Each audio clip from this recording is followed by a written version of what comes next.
You know that one of the things that Democrats, liberals, and woke people in general keep talking about inequality, especially economic inequality or financial inequality. But usually that inequality is focused on lining their own pockets. It happens in every single country. And of course, the United States is no exception, especially when you talk about California, Gavin Newsom and his wife, who is pocketing, in this case, 300,000 a year from political mega donors and nonprofit. And this should be like a non-issue. You have a nonprofit and you're pocketing part of that money. That's something that usually happens in the United States. But the problem is that she is taking huge advantage of being married to the governor of California. That helps a lot. Why does it help? Because he's got all the contracts and has all the contacts as well. The wife of California Governor Gavin Newsom runs companies stacked with her husband's former Democratic aides and confidants, while raking in hundreds of thousands of dollars in fees from the state and lobbyists, according to public records. Documentary filmmaker Jennifer Siebel Newsom, the self-described first partner of California, because you know that they have to keep the woke stuff everywhere, also received donations to her Representation Project nonprofit from companies that lobbied her husband, according to reports. The Sacramento-based Representation Project, which describes itself as the leading gender watchdog organization. What is a gender watchdog? What is this? Maybe it means the inequality, right? The gender inequality. Pays Siebel Newsom $150,000 a year for a 40-hour work week, according to tax filings. Not too shabby. Its largest independent contractor is Girls Club Entertainment, LLC.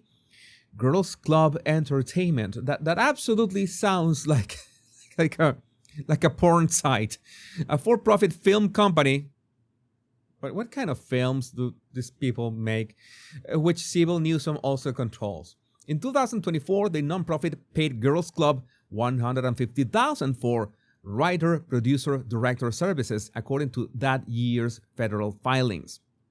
Government watchdogs have blasted the Newsomes for what they describe as conflicts of interest.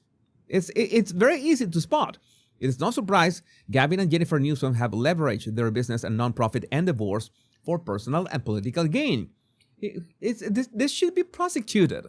How? This is so overt. It's like I should make a video also about this Ilan Omar, who now is a millionaire, and nobody understands why. Everybody knows the how could we call it, the Pelosi effect. It's just part of the Pelosi effect. This is it. This is part of a version of the Pelosi effect.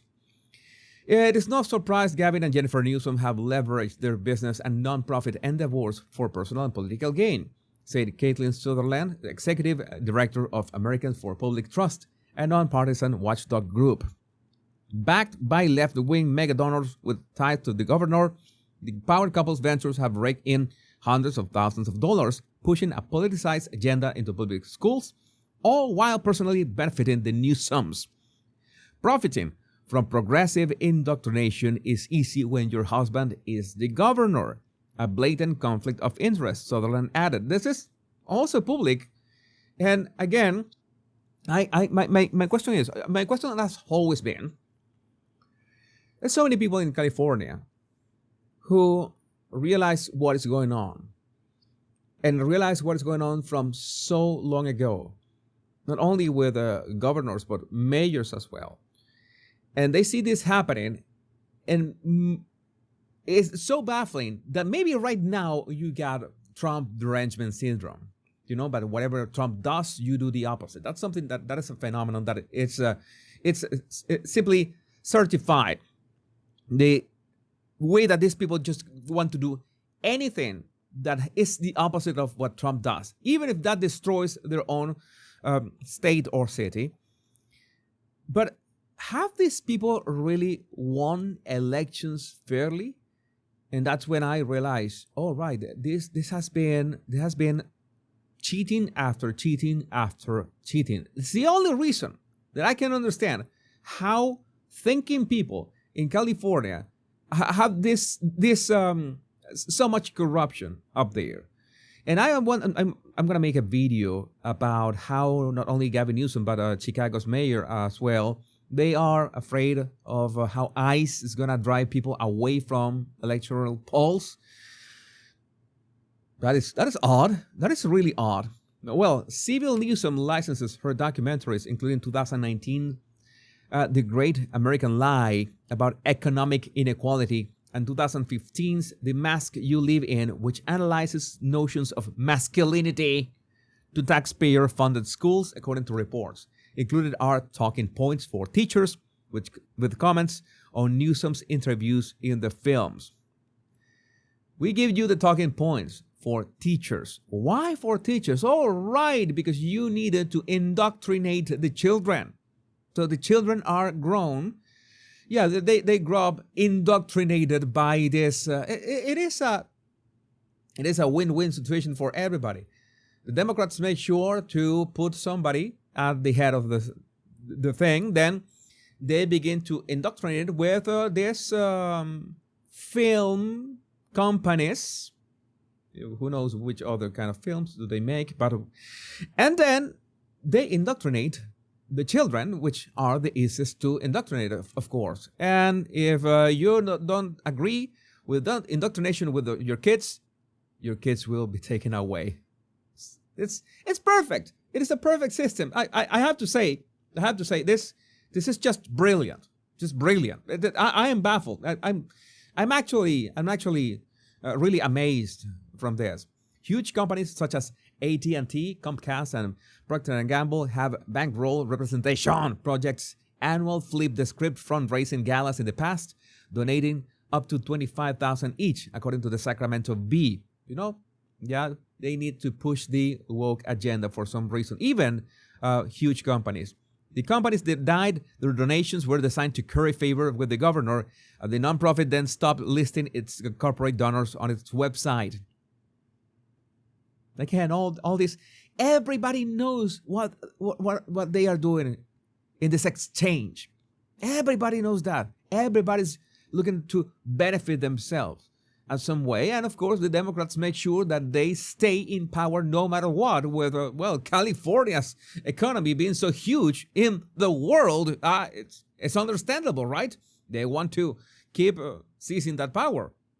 AT&T has spent more than $2 million lobbying the state on landline phone rules in 2025 and continues its battle against Comcast for market share in California, or California, some call it. Watchdogs are also concerned about the cozy nature between the Newsoms, donors, and former staffers.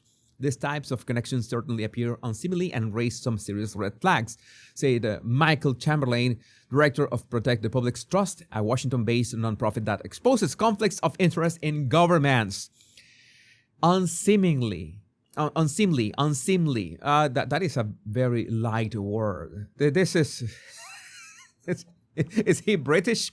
Since 2016, the Representation Project has hosted an annual Flip the Script gala. And last year's event honored philanthropist Rosalind Swig, whose family once owned the Fairmont Hotel in San Francisco. Oh, San Francisco is worse every day. I should make a video about San Francisco, just a standalone video about San Francisco. The Swigs are among Gavin Newsom's biggest donors, spending more than $100,000 financing his political career. And the 2024 gala also featured Hillary Newsom, Civil Newsom's sister-in-law, because it's all in the family, and the president of the Newsom family's sprawling Plump Jack Group, which controls the family restaurant and wine empire, as a gala co-chair. This is everyone's mafia family's dream. Again, you use all your connections inside the family, no matter how murky they are, to keep the power and money, going in circles. And at some point, I'm going to say the worst. I am not saying that this is about this, but this is like some kind of elaborate money laundering scheme connected with some power laundering. It's like a money power laundering simultaneously, because yes, this is what they're looking for. It's not only, power is nice, But what you can get with the money is also nice. So win-win for them. Why? How do they get away with this? How do they get away with this? What does it take for someone to... I really don't know. I have zero idea. What does it take to prosecute these people if everything is public? Oh, man, I guess. You have to actually prove that there was this murky connection, that there was this conflict of interest. Maybe since it's a qualitative, I don't know, a characteristic, maybe that's hard to prove. I don't know. I'm pretty sure, what I do know, I'm pretty sure that they've got the attorneys and accountants to make sure that all of this is legit. On paper, all of this is legit. I'm pretty sure of that. I have zero doubts that they will make sure to make all this legit on paper. Another former co-chair, venture capitalist Joanna Reese, launched an unsuccessful bid for mayor of San Francisco in 2011. She was backed by Sybil Newsom, a News SCN Strategies, the same firm that ran Newsom's campaign for lieutenant governor in 2010. So it's a great life when you got power and you use the power to gain money, and then you use the money to indoctrinate so you can funnel money into more power, and the cycle continues. The question is, how do we get California back? It's anyone's guess, but I would like to know what you think about this in the comments. My name is Jesus Enrique Rosas. I'm the Bar Language Guy. Much love and bliss.